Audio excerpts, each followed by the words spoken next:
역대상 10장 1절부터 14절까지의 말씀을 읽고 말씀 나눕니다.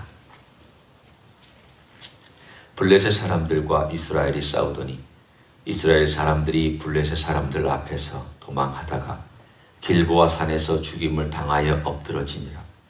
블레셋 사람들이 사울과 그 아들들을 추격하여 블레셋 사람들이 사울의 아들 요나단과 아비나답과 말기수아를 죽이고 사울을 맹렬히 치며 활 쏘는 자가 사울에게 따라 미치매 사울이 그 쏘는 자로 말미암아 심히 다급하여 사울이 자기의 무기를 가진 자에게 이르되 너는 칼을 빼어 그것으로 나를 찌르라. 할례받지 못한 자들이 와서 나를 욕되게 할까 두려워하노라. 그러나 그의 무기를 가진 자가 심히 두려워하여 행하기를 원하지 아니하며 사울이 자기 칼을 뽑아서 그 위에 엎드러지니 무기 가진 자가 사울이 죽는 것을 보고 자기도 칼에 엎드려져 죽으니라. 이와 같이 사울과 그의 세 아들과 그 온 집안이 함께 죽으니라. 골짜기에 있는 모든 이스라엘 사람이 그들의 도망한 것과 사울과 그의 아들들이 다 죽은 것을 보고 그 성읍들을 버리고 도망하며 블레셋 사람들이 와서 거기에 거주하니라. 이튿날에 블레셋 사람들이 와서 죽임을 당한 자의 옷을 벗기다가 사울과 그의 아들들이 길보아 산에 엎드러졌음을 보고 곧 사울의 옷을 벗기고 그의 머리와 갑옷을 가져다가 사람을 블레셋 땅 사방에 보내 모든 이방 신전과 그 백성에게 소식을 전하고 사울의 갑옷을 그들의 신전에 두고 그의 머리를 다곤의 신전에 단지라. 길라 야베스 모든 사람이 블레셋 사람들이 사울에게 행한 모든 일을 듣고 용사들이 다 일어나서 사울의 시체와 그 아들들의 시체를 거두어 야베스로 가져다가 그곳 상수리 나무 아래에 그 해골을 장사하고 7일간 금식하였더라. 사울이 죽은 것은 여호와께 범죄하였기 때문이라. 그가 여호와의 말씀을 지키지 아니하고 또 신접한 자에게 가르치기를 청하고 여호와께 묻지 아니하였으므로 여호와께서 그를 죽이시고 그 나라를 이새의 아들 다윗에게 넘겨주셨더라. 아멘. 10장은 드디어 족보가 끝나고 사울의 이야기 그리고 11장부터 다윗의 이야기 이렇게 드디어 이제 사건 중심의 역사가 기록이 됩니다. 사울을 다룰 수밖에 없는 것은 첫 번째 왕이기 때문입니다. 비록 실패한 왕이지만 왕을 다루어야 그 다음 다윗 왕과 비교도 할 수 있고 대조도 할 수 있고 또 이스라엘 역사의 실패를 통하여서 배우도록 후대가 배우도록 하는 그런 기록이기 때문입니다. 사울은 인간적인 면으로 보면 참 안 된 사람입니다. 그냥 평범하게 살았으면 참 좋았을 뻔한 그런 사람입니다. 백성들이 하나님 아버지 앞에 너무 자기들의 고집대로 집단적인 이기주의죠. 하나님 당장 지금 우리에게 왕을 주십시오. 사무엘이 여러 번 말렸지만 듣지 않았습니다. 그래서 하나님께서 그들이 너를 죽일 것 같다. 줘라. 왕을 달라고 하니 줘라. 그래서 결국은 하나님의 계획과는 전혀 상관없이 앞당겨서 주다 보니까 어떤 의미로는 준비되지 않은 인물이 그 자리에 서게 되었습니다. 그래도 사울은 이스라엘 전체에서 하나님께서 그래도 고른 사람입니다. 여러분은 사울이 어떤 의미로 보면 그 시대에 왕으로서 만약 자격을 갖춘다면 그 밖에는 없었을 그런 사람이었습니다. 그러나 하나님의 뜻이 아니었기 때문에 그는 결국 인간적인 면과 백성들의 욕심과 이런 것 때문에 40년의 인간의 실험은 실패로 끝났습니다. 성경에는 인간의 많은 실험들이 나옵니다. 아담과 하와가 자기들의 욕심대로 실험했습니다. 그 결과가 여러분과 저입니다. 그 실험은 결국 죽음이라는 걸로 끝났습니다. 아픔으로 끝났습니다. 여러분과 제가 아파야 하고 여러분과 제가 죽어야 하고 여러분과 우리 모두가 다 전쟁과 기근과 지진과 이런 모든 것들이 어디서부터 왔느냐? 아담과 하와의 실험 때문에 온 것입니다. 하나님을 떠난 실험. 결국 하나님을 떠난 실험은 이 사울에게 있어서도 정확하게 보여주고 있습니다. 사울은 하나님께서 여러 번 경고해 주셨습니다. 첫 번째, 그가 제사를 드렸을 때에도 자기가 드리지 말아야 될 제사를 자기가 제사장인 양 드렸던 그 사건, 아말렉에 대한 전멸해라, 다 없애라, 하나님 말씀에 대하여 순종하지 못하고 좋은 물건, 좋은 짐승, 그리고 아말렉 왕 살린 것, 이러한 모든 것들이 사실은 하나님에 대한 말씀을 무시한 것이었습니다. 뿐만 아니라 하나님께서 그의 아들 요나단을 통하여 여러 번 경고하셨습니다. 여러 번 충고하셨습니다. 여러 번 하나님의 말씀이 무언지를 알려주셨습니다. 그 아들이 아버지가 그렇게 행한 거에 대하여 아버지 그렇게 하지 마십시오. 아버지 정말 좋은 것이 무언가를 우리는 알지 않습니까? 라고 말렸던 아들 요나단이 있습니다. 다윗도 하나님의 뜻이 무엇인지에 대하여 몇 번 얘기했습니다. 도망 다니면서 사울을 2번이나 죽일 수 있었지만 죽이지 아니하고 사울에게 나타나서 내 아버지여 왜 나를 쫓아다닙니까? 내가 당신을 어떻게 해하려고 했습니까? 그때마다 사울은 내 아들아 내가 잘못했다라고 말로 하고 돌이키면서 돌아간 것 같지만 그러나 근본적인 마음은 돌이키지 않았습니다. 결국 보십시오. 사무엘이 그에게 메시지를 전해줘서 사무엘로 하여금 하나님의 뜻이 무언가를 여러 번 가르쳐 주셨습니다. 듣지 않았습니다. 요나단을 통하여 여러 번 가르쳐 주셨습니다. 듣지 않았습니다. 다윗을 통하여서 여러 번 가르쳐 주셨습니다. 듣지 않았습니다. 결국 사울의 삶의 내용을 가만히 들여다보고 있으면 사울이 한편으로는 불쌍한 것 같지만 한편으로는 하나님의 말씀에 대하여 듣지 않는 고집스러움이 그 안에 강하게 자리 잡고 있었습니다. 얼마나 고집스러운지 안 듣습니다.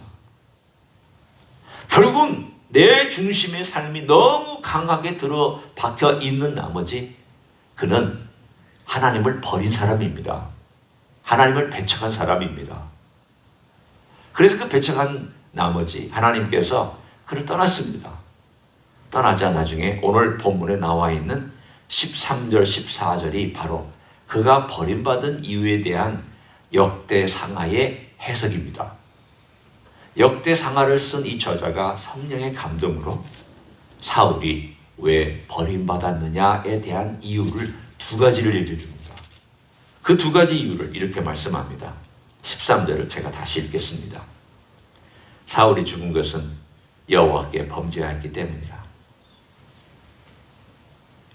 이 범죄에 대한 내용이 그 가운데 나옵니다.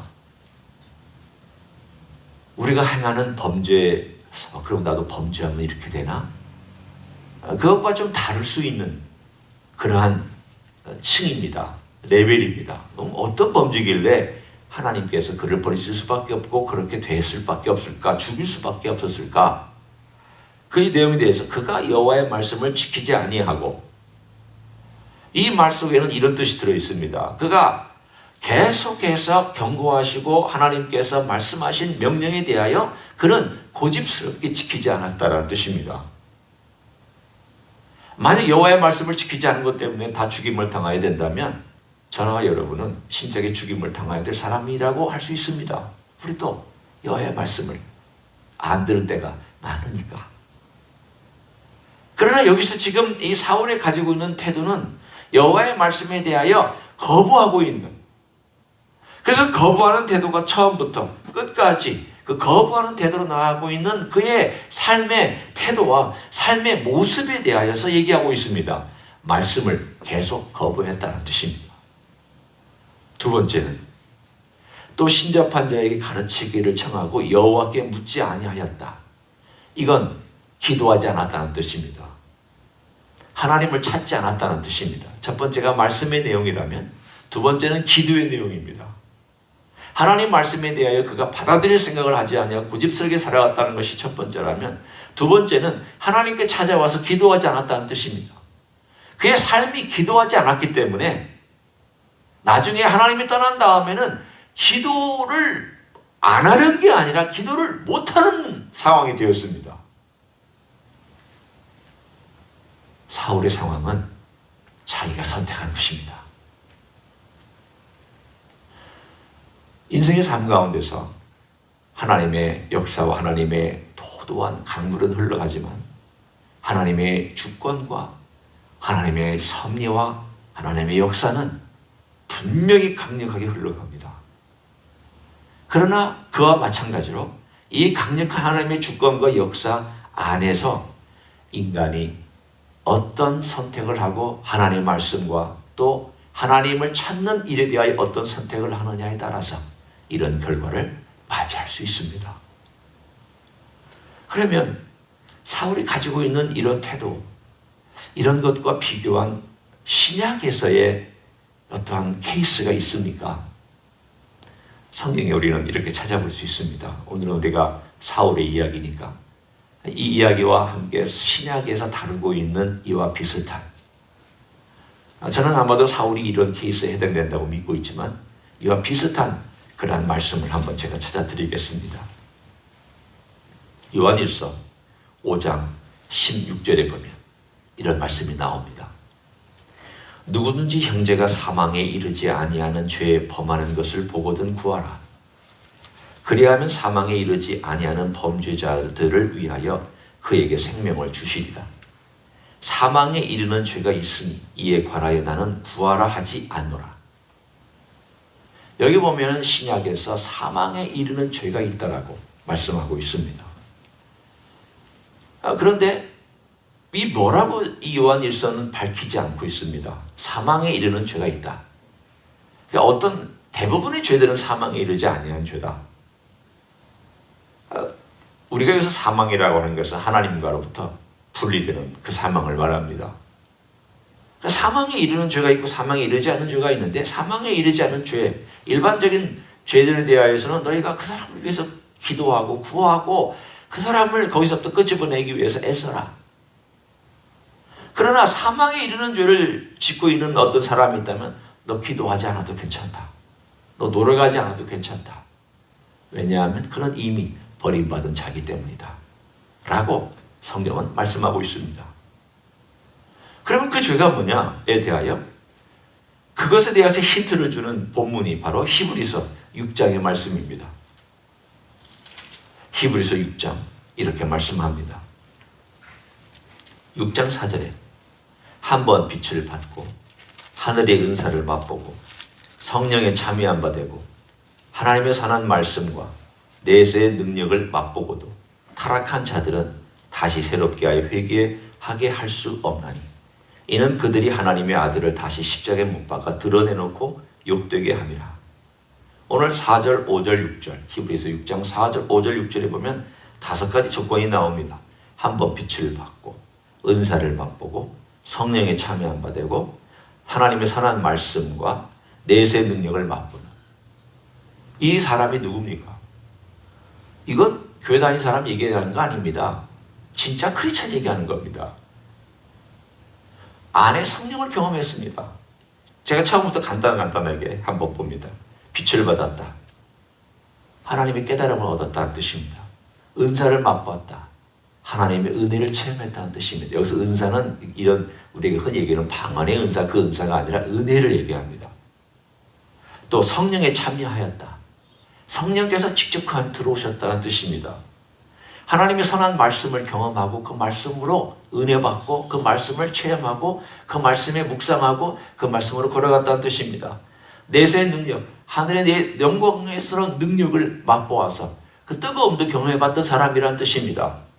그런데 이렇게 그리스도에 대해 경험했는데도 불구하고 어떤 상황이 되어서 그것이 어떤 상황인지는 과정이 길지만은 상황이 되어서 결국 나 예수 그리스도는 가짜다.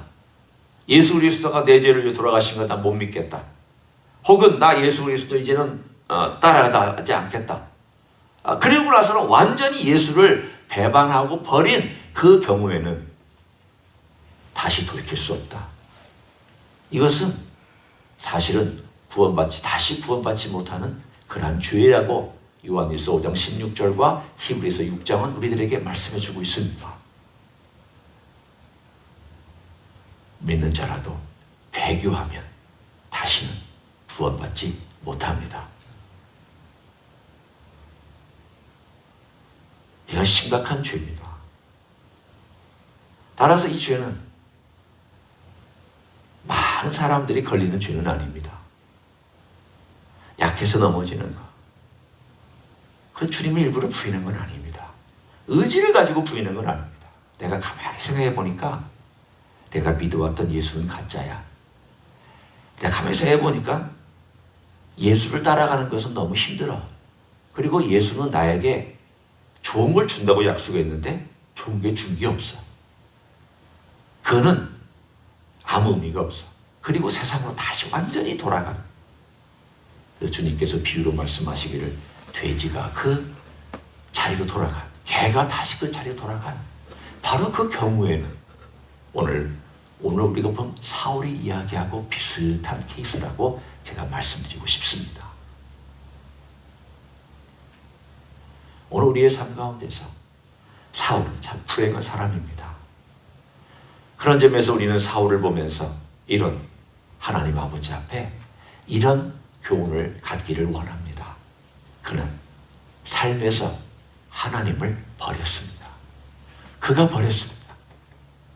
자신의 의지를 가지고 버렸습니다. 때문에 하나님께서 그를 버리신 것은 하나님께서 처음부터 버리신 것이 아니라 그가 하나님을 버렸기 때문에 그를 버리시게 된 그런 과정이었다는 것을 우리에게 보여줍니다. 그 이야기는 우리에게 경고하고 있는 내용이기도 하고 우리에게 가르침을 주는 내용이기도 합니다. 우리의 삶 가운데 사울만큼은 가지 않더라도 우리가 하나님을 삶 가운데서 버릴 수 있는 선택들을 하는 그러한 경우들이 있겠구나. 그래서 우리가 이 땅 위에서 복을 누리지 못하고 살아가는 경우도 있겠구나. 사울처럼 그렇게까지 버림을 받지 않더라도 이 땅에 살아가는 동안 하나님께 쓰임받지 못하는 경우들이 있는데 그런 경우는 어떤 경우들이냐? 내가 하나님 말씀대로 잘 안 사는 경우들이죠. 선택적으로 살아가는 경우들이죠. 내가 어떤 건 선택하고 어떤 건 선택하지 않고 어떤 건 하나님 말씀대로 살아가고 어떤 건 하나님 말씀대로 안 살아가고 내 필요한 대로 하나님 말씀이 나에게 도움이 되면 그건 취하고 내게 도움이 안 되는 거 있으면 버려버리는 그러한 삶을 살아간다면 하나님께서 이 땅에서 우리를 쓰실 수가 없을 것입니다. 이런 도전을 우리들에게 줍니다. 오늘 다시 한번 우리가 오늘의 말씀을 보면서 사울을 통하여 경고를 받고 하나님께서 경고하실 때 듣자. 하나님께서 나에게 기회를 주실 때 내가 듣자. 그렇습니다. 하나님께서 우리에게 여전히 생명을 주셔서 살려주시고 나로 하여금 이 땅 위에서 하나님의 말씀을 읽게 하고 기도할 수 있게 해주신 데에는 아직도 기회가 있기 때문에 우리를 살려주신 것입니다. 우리는 그 기회 가운데 이게 은혜구나. 이 기회가 은혜구나. 내가 살아있다는 것 자체가 은혜구나. 내가 주님을 찾을 수 있다는 은혜구나. 기도할 수 있고 말씀에 그래도 한 번 더 순종할 수 있는 기회구나. 이 놀라운 기회를 주님 앞에 더 깊이 나아가는 기회로 삼으시기를 예수님의 이름으로 간절히 축원합니다. 기도하시겠습니다. 하나님 아버지 감사합니다. 우리의 삶이 사울의 경향을 따라가지 않기를 원합니다. 사울은 의도적으로 주님을 배척하다가 나중에는 주님을 찾고 싶어도 찾을 수 없는 그런 상황까지 다다르고 말았습니다. 주님, 우리는 이런 사울의 경향을 따라가지 않기를 원합니다. 주님께서 은혜를 주실 때 우리의 마음이 주님의 은혜로 부드러워지기를 원합니다. 마음이 찢어지기를 원하며 주님을 찾기를 원하며 주님께 엎드리기를 원하며 주님의 이름을 부르기를 원합니다. 기회를 주실 때 주님 앞에 간절한 심령으로 기도하게 하여 주시고 주의 말씀 앞에 자기를 비춰보고 그 말씀 앞에 온전히 설 수 있고 회개할 수 있는 하나님의 종들이 되게 하여 주시옵소서. 이제는 우리 구주 예수 그리스도의 은혜와 하나님 아버지의 극진하신 사랑과 성령 하나님 교통하심의 역사가 오늘도 우리 주 예수 그리스도에게 더 가까이, 십자가에 더 가까이, 주님의 그 귀한 은혜에 더 가까이 다가가며 늘 그 은혜 안에 살기를 소원하는 이 자리에 참여한 종들 위에와 가정에서 예배드리는 종들 위에와 주임지 희수교회 위에와 이민교회들과 한국교회들과 선교사님들 위에 이제부터 영원히 함께 하실지어다. 아멘.